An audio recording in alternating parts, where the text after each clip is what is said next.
Hello everyone, welcome to MVP Vishwakosha. Today we are discussing 5th and 6th September 2025 current affairs. In that first news, that is about recent development and sense of Teachers Day in India and centered on Dr. Sarvapalli Radhakrishnan. Okay, in various highlights in that celebration across institutions and inspirational that is quotations, okay, by Dr. Radhakrishnan quotes, and also some of the 7 key fact about that Dr. Radhakrishnan is a featured article that outlined 7 integrating facet that is distinguished journey from an educator to India's president, and also his wish to substitute birthday celebration with the Teachers Day, and also his philosophical work, that is Nobel Prize nominations and personal background. So all that very important. That is in India, that Teachers Day on September 5 honors the birth anniversary of Dr. Sarvapalli Radhakrishnan. Okay, so born in 5th September 1888. And also commemorate his wish that his birthday be marked not personally but in celebration of teachers' contribution, and also this tradition began in 1962 and continues annually.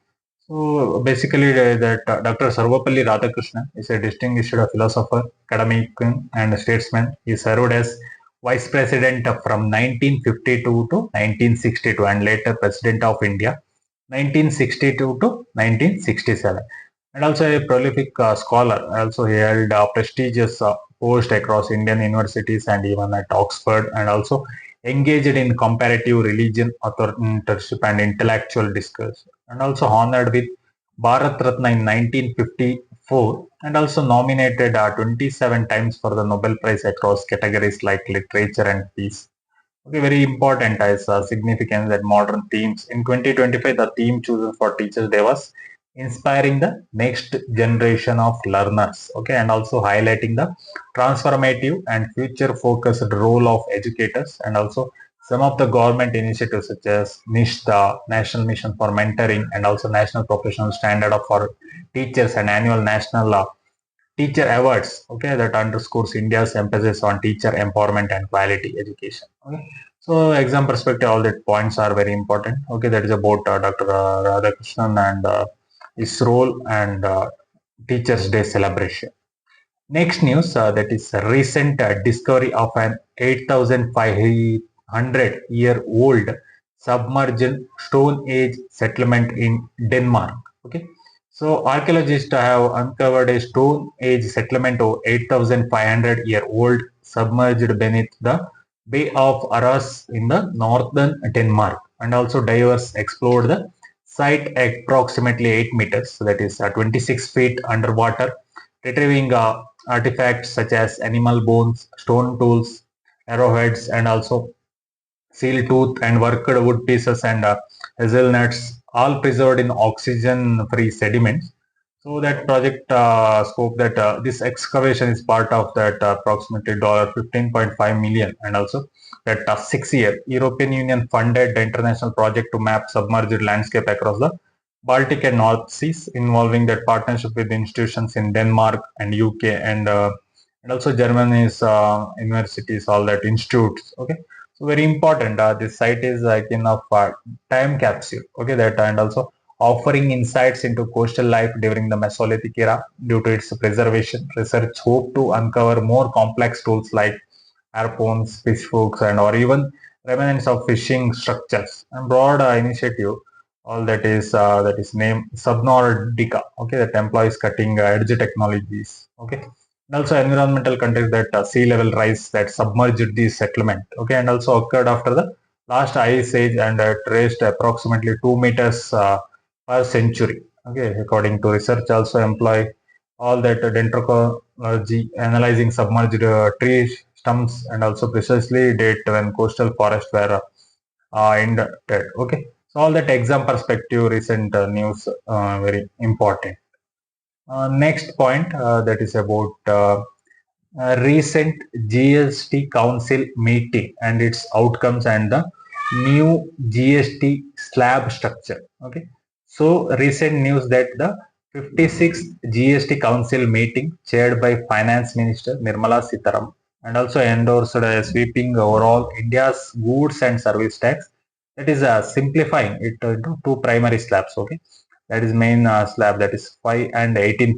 Okay, with then a dedicated 40% slab for sin and luxury goods, and also it will effective from 22nd September 2025 and first day of Navaratri, and also the new structure takes effect.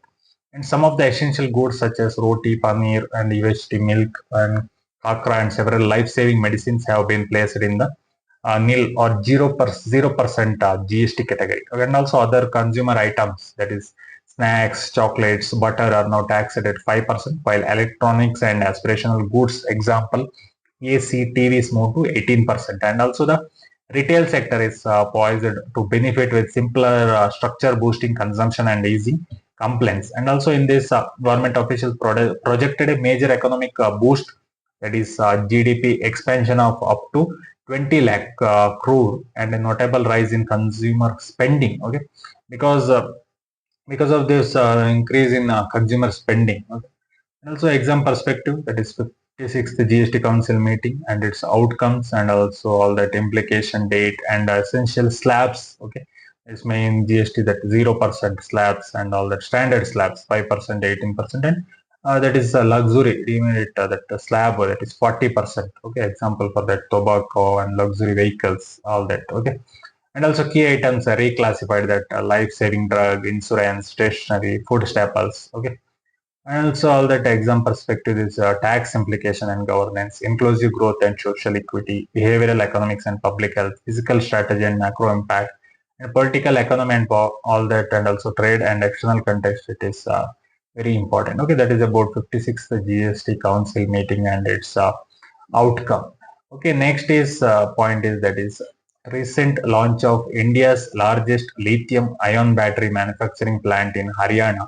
So, Union Minister Ashwini Vaishnav inaugurated the TDK Corporation Advanced Lithium-Ion Battery Manufacturing Plant at Sohana, Haryana. Okay, under the Electronics Manufacturing Cluster Scheme investment, the facility represents an investment of approximately rupees 3,000 crore, and also capacity. It will manufacture about 20 crore battery packs annually, and also covering around 40% of India's demand for lithium-ion cell packs.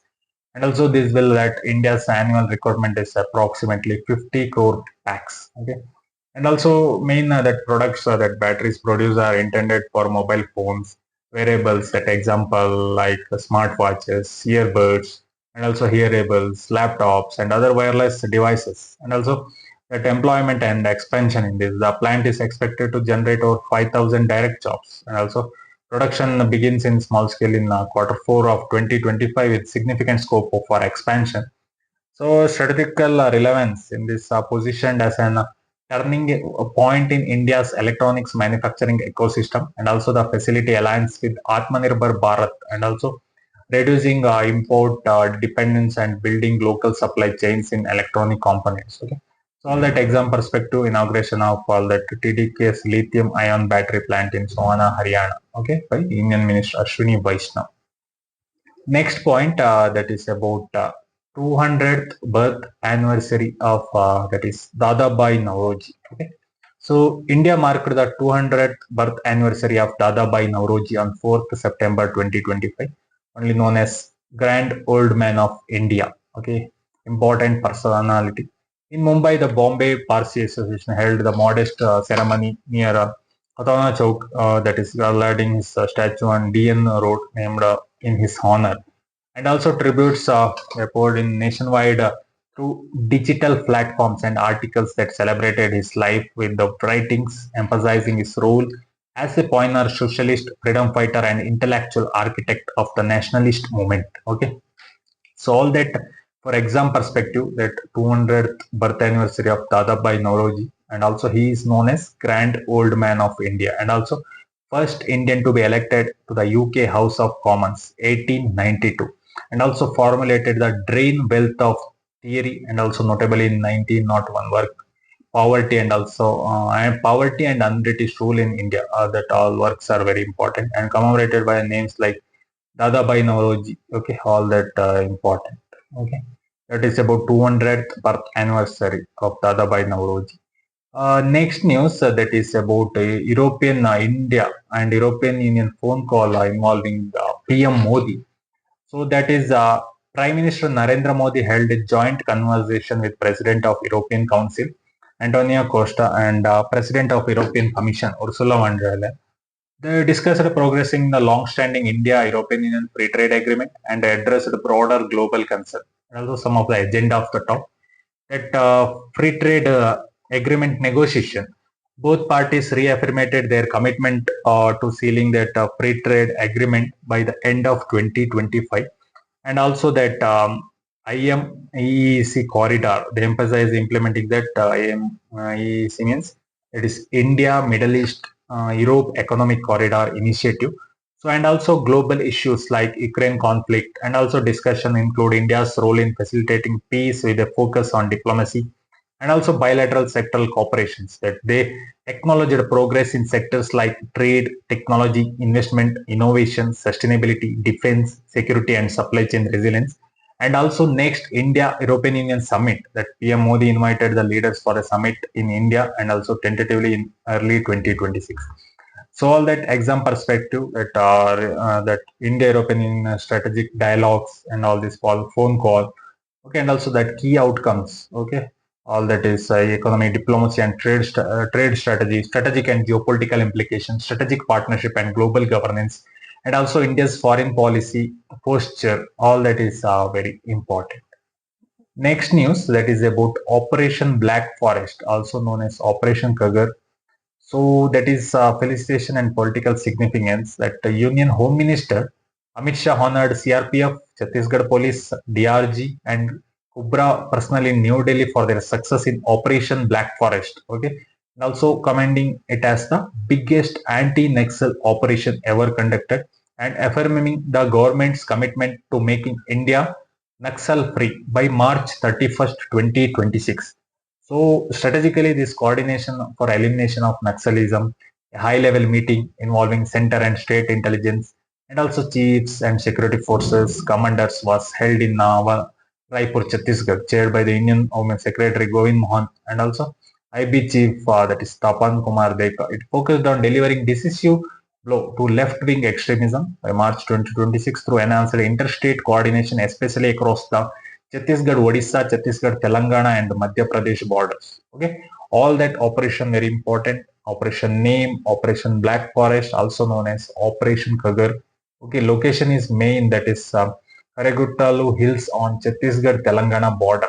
Okay, and also that leadership targeted and also additional results and challenges faced, that is high altitude heat IED threats and also welfare and impacts, and also strategically operations significance, policy, governance, and human security, and challenges. All that is very important. Okay, that is about Operation Black Forest.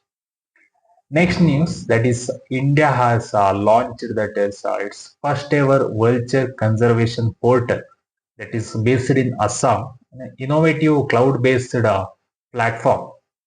Okay, that is actually named, that portal is named the Vulture Network, was developed by Free Foundation India in collaboration with Guwahati University Department of Zoology. It's India's first conservation portal dedicated to vultures. So what is the main purpose and feature in that is it is acts as a centralized knowledge hub featuring scientific data, awareness materials, and conservation methods, and also designed for collaboration among researchers, conservationists, policymakers, and local communities, and also delivers content in Assamese to enhance grassroots outreach, and also some support and partners. That portal align with India's action plan for vulture conservation 2020-2025, and also brings together stakeholders like Assam Bird Monitoring Network, Lhasa Foundation, Suraksha Summit, and academic research. Okay, all that portal, that India's first vulture conservation portal, that is called the Vulture Network. Okay, based in Assam, developed by V Foundation of India and Guwahati University. All that focus area, alliance and ecological significance, and role of technology in conservation, community and grassroots engagement, policy and governance linkage. All that is very important. That is about recent launch of the Vulture Network portal.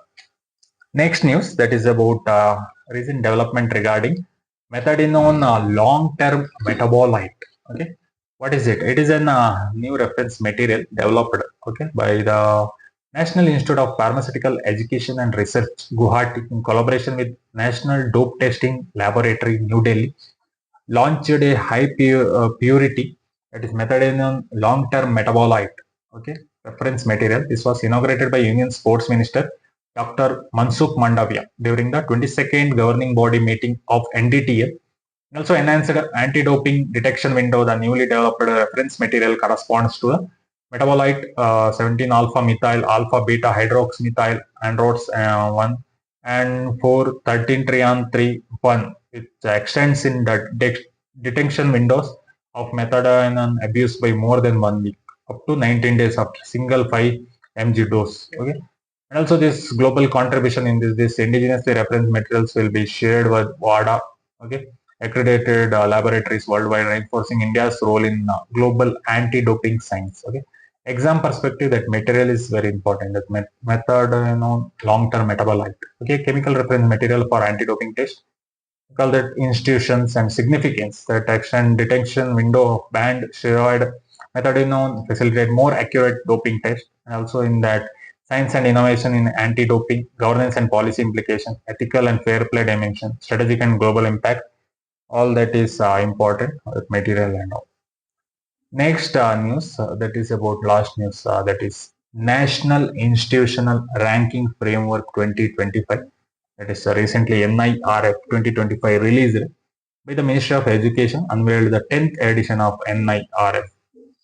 And also featuring 17 categories, including newly introduced Sustainable Development Goal category and negative making for retracted research papers. Overall ranking, IIT Madras secured the top overall spot for the 7th consecutive year, maintaining its long-standing dominance. And also top university, the Indian Institute of Science, Bengaluru, retained its position as India's best university for the 10th straight year.